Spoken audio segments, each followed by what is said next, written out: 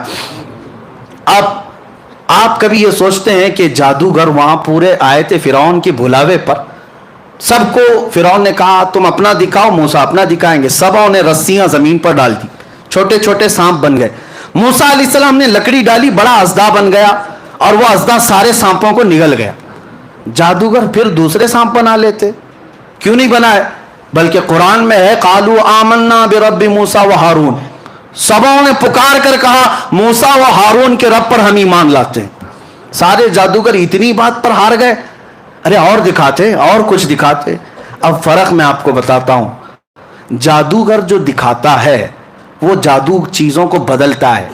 مثال کے طور پر ابھی یہاں بوتل کوئی جادوگر اس طرح پھینک دیا اور آپ کو لگا پھول گر رہے ہیں، کرتے ہیں نا میجیشین. لیکن یہ ہوتا کیا ہے؟ وہ ہوتا یہ ہے کہ صرف نظروں کا دھوکہ، یعنی نظروں پر بندش ہو جاتی ہے. جادو کا کمال یہی، وہ چیز نہیں بدلتی. جادوگر دیکھ رہا ہوتا ہے یہ بوتل بوتل ہی ہے، لیکن لوگوں کو پھول دکھ رہی ہے. جادوگر کی نظروں میں چیز نہیں بدلتی. اب موسیٰ علیہ السلام کے مقابل میں جو جادوگر آئے تھے، رسیاں ڈالے تو صحیح،